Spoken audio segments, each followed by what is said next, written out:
Bonjour tout le monde. Dans les précédents tutoriels, nous avons vu les listes et les matrices, et aujourd'hui nous allons aborder les chaînes de caractères. Alors, qu'est-ce qu'une chaîne de caractères? Alors, une chaîne de caractères, comme son nom l'explique, c'est une succession de caractères. Par exemple, on va taper Casio. Voilà. Toutefois, si on l'exécute, ça sera la multiplication des variables C, A, S, I, O.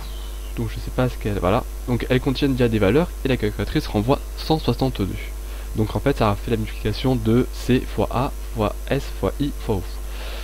Et pour faire comprendre à la calculatrice qu'il s'agit d'une chaîne de caractères, nous allons les entourer de guillemets de chaque côté. Et là la calculatrice comprend que ce n'est plus la multiplication de ces variables là, mais qu'on forme un mot.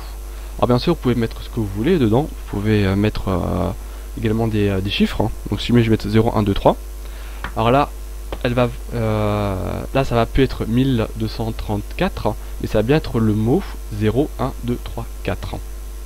Voilà, ça c'est la notion de base.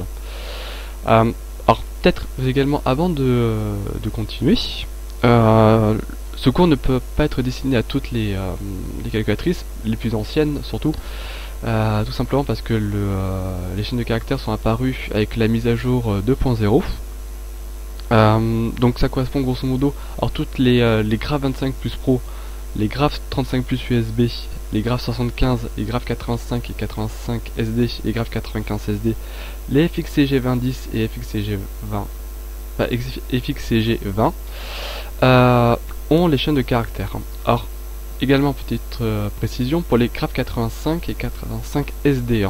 Si jamais vous allez dans système et ensuite version F4, la version système d'exploitation, si vous êtes en version 1. etc., il faudra mettre à jour. Donc je vous mets le lien dans la description pour mettre à jour votre calculatrice, votre 85 ou 85 SD pour avoir les chaînes de caractères. Donc si vous êtes certain de les avoir, les chaînes de caractères, donc vous allez dans un programme, vous faites Shift var F6 F6 et là vous voyez vous avez l'onglet STR. Donc c'est à dire que vous avez les chaînes de caractères. Si vous êtes cet onglet là, vous pouvez continuer le cours. Voilà. D'ailleurs vous voyez ici une chaîne de caractères. Voilà, là vous en avez une. C'était complètement par hasard, je ne m'y attendais pas. Alors donc, contrairement au... on va mettre ça sur pause.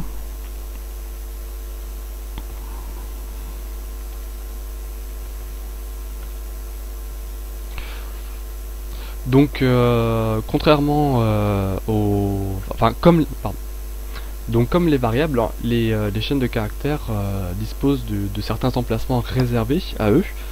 Là en l'occurrence c'est pas des lettres A, B, C, D jusqu'à Z, mais c'est la variable str. Donc pour trouver la variable str, vous appuyez sur la touche var, VARS, ensuite F6, et là vous avez sur F5, vous avez l'onglet str. Voilà, donc, et comme les listes, str est suivi d'un numéro, en l'occurrence ici de 1 à 20, donc là par exemple 1. Donc on va mettre ici par exemple Casio. Voilà. Et donc si on exécute, ça va stocker la variable str, la variable, la valeur Casio dans la variable str. Donc c'est normal qu'il nous donne, on ne nous demande rien d'afficher, donc c'est pour ça qu'il nous affiche donne une fois le programme terminé. Alors pour afficher le contenu de la variable, il faut utiliser le locate. Voilà, et là vous voyez, il nous affiche Casio. Voilà. Car on a stocké dans la variable str1 Casio. Ensuite, si je vais mettre dans la variable 2, pareil, Casio. Alors toutefois, ça ne marche pas, par exemple, si jamais je fais var 10, alors qu'on avait vu, si jamais vous vous rappelez bien, si jamais je mets a 10, ça va nous afficher le contenu de la variable a. Toutefois, avec les chaînes de caractères, ça ne fonctionne pas. Vous voyez, ça nous affiche un bet done, donc du coup on est obligé de passer par les locates ou par la fonction texte en mode graphique pour afficher le contenu d'une chaîne de caractères. Alors comme les variables, pour transférer d'une variable à une autre, vous faites str2-str3, donc ça va transférer le contenu de la chaîne de caractères str2 à la chaîne str3. Voilà, je pense qu'il n'y a pas de problème. Ensuite, on peut également faire des... alors ça s'appelle une concaténation. Donc, concaténation qui s'écrit de cette façon-là. Concaténation. Voilà. Qui veut simplement dire, peut-être pour ceux qui ne connaissent pas ce mot, une fusion de chaînes de caractères, donc qui permet d'assembler deux chaînes de caractères. Alors il existe la fonction join str, qui se trouve dans l'onglet strpc join. Néanmoins je ne vais pas m'en servir parce que je ne la trouve pas pratique et qu'elle est limitée juste à la fusion de deux chaînes. Donc str1 par exemple et str2. Alors que par chance la calculatrice comprend également si je mets str1 plus str2 str3, là elle va comprendre également. Donc vous pouvez également utiliser le symbole plus de l'addition, comme si vous ajoutez deux valeurs a plus b. La calculatrice va fusionner ces deux chaînes. Alors comme vous avez vu précédemment, on avait également mis la valeur Casio à str1 et Casio également compte tenu de la valeur str2, donc normalement on va avoir affiché deux fois deux fois Casio. Donc je mets les arguments. Voilà, vous voyez Casio. Alors vous pouvez également, si vous voulez rajouter ici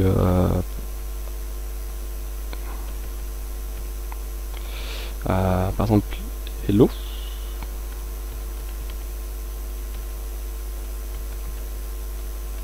Tac, et là vous rajoutez plus str2. Voilà, ça vous affiche hello Casio. Alors ensuite nous allons aborder comment comparer deux chaînes de caractères entre elles, comme par exemple on ferait avec les calculs pour vérifier que A est plus grand que 5 ou différent de 5. On peut vérifier si une chaîne est différente d'une autre chaîne. Alors nous n'allons pas utiliser les symboles classiques égal ou différent, qui là par contre sont exclusivement réservés au calcul, mais la fonction str compare, donc str cmp, que vous trouverez en faisant shift var, donc pour accéder au menu programme, ensuite F6, encore F6, F1, et là F3 pour str compare. Donc nous allons par exemple mettre la chaîne numéro 1 on sait qui contient Casio, et on va la vérifier avec Casio, et on va voir le résultat qu'elle nous renvoie. Voilà. Donc j'exécute, elle renvoie 0. Alors 0 veut dire que les deux chaînes sont identiques. Voilà. Ensuite, str compare renvoie également, si jamais les deux chaînes sont différentes, elle renvoie -1 ou elle renvoie 1. Voilà. Alors, pourquoi -1 et 1? Alors il faut savoir que str compare ne compare pas la longueur des deux chaînes pour savoir si elles sont différentes ou non. Donc ça n'a pas de... On pourrait penser que si elle renvoie 1, c'est-à-dire que la chaîne numéro 1, ici str1, serait plus grande que la chaîne numéro 2. Néanmoins, ce n'est pas un raisonnement valable puisque AA et TI avaient tous deux caractères. Or, ils ont renvoyé chacun 1. Donc là en l'occurrence pour A et -1 avec TI. Donc en fait quand les deux chaînes sont différentes, str compare va chercher le premier caractère qui est différent entre les deux chaînes. Et selon alors là c'est pour ceux qui connaissent je pense la table ASCII, donc qui regroupe comment sont codés les caractères. Alors je sais pas par contre si je ne suis pas sûr si Casio respecte ce même nomenclature. Mais en gros, si vous voulez avoir une idée comment sont comparés les caractères, faut chercher sur internet et vous verrez comment sont codés les caractères. Et maintenant on va vérifier le premier, on va voir lequel des deux caractères, enfin le premier caractère qui est différent, lequel est le plus grand, lequel est le plus petit. Donc c'est pour ça qu'il renvoie 1 moins 1. Par exemple, si jamais je mets K, I et je mets un A à la fin, donc A, théoriquement, si je ne me trompe pas, a une valeur plus petite que O.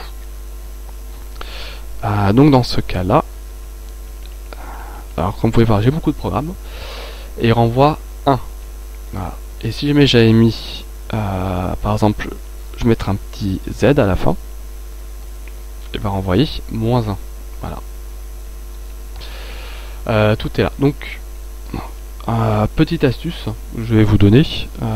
Si jamais vous voulez vérifier, dans un programme, que les deux caractères sont identiques, alors nous allons, donc vous faites, donc si, voilà, si str sont identiques, et là vous mettez devant un petit note, donc il va rendre la condition, enfin qui va inverser 0, donc ça va devenir 1, et donc là vous mettez vrai. Voilà, donc là, là vous avez vérifié que la condition était bien, que les deux chaînes de caractères étaient bien identiques. Alors ensuite, deux petites fonctions sympathiques, mais bon, qui cassent pas deux pattes à un canard, enfin trois pattes à un canard. strup et strlower, qui changent la casse de votre chaîne de caractères. Donc il se trouve ici. Donc là c'est upper. Donc pardon, excusez-moi, c'est pas up mais upper. Donc si jamais je mets, alors je vais tout mettre en minuscule. Donc je vais mettre Casio. Voilà. On va l'afficher. Voilà, donc ça me met tout en majuscule.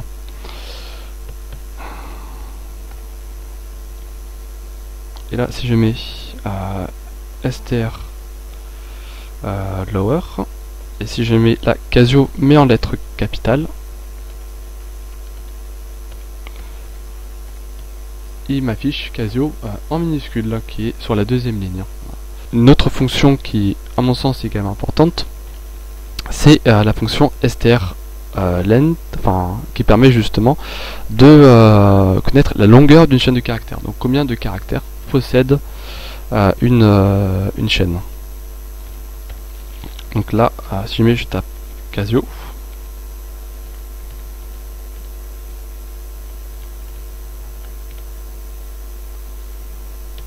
il me renvoie 5. Casio a bien 5 caractères. Dernière précision avant de vous laisser, il faut savoir que vous ne pouvez pas mettre plus de 255 caractères dans une chaîne. Donc ça suffit pour remplir un écran en mode texte, mais si jamais vous avez eu envie de rédiger un éditeur de texte qui permettrait d'enregistrer plusieurs milliers de caractères, il faudra utiliser d'autres astuces, car ce n'est pas possible, comme je dis, c'est limité à 255 caractères. De plus, également important à savoir, malgré tout, si jamais vous tombez sur des bugs parfois un peu bizarres en me disant pourtant j'ai bien 255 caractères mais il me dit que j'en ai mis trop, si jamais vous utilisez des caractères spéciaux comme par exemple celui-ci, celui-là, et voilà, tous ceux que vous avez devant vous, en l'occurrence pas ceux de la première ligne, ça va compter en fait comme 2 caractères. Pourquoi? Parce que certains caractères, les caractères de base comme A, B, C, D et compagnie, et parenthèses aussi, c'est des caractères de base, sont codés sur 1 bit. Je vais pas rentrer dans les détails, retenez ça. Néanmoins, et les caractères spéciaux, comme là je vous montre là quand je fais défiler devant vous, sont codés eux par contre sur 2 bits. Ce qui veut dire qu'ils prennent plus de place dans la chaîne de caractères, et donc ce qui réduit en fait le nombre de caractères maximum que vous pouvez mettre dans la chaîne. Donc si vous mettez que des caractères spéciaux dans une chaîne de caractères, vous êtes donc 255 divisé par 2, ça vous donne 127, bon certes et demi, mais 127 caractères maximum dans une chaîne. Voilà. Donc bah écoutez, j'espère vous dire à très bientôt pour un tutoriel. J'espère ne pas pouvoir trop traîner, j'ai un peu moins de temps ces derniers temps.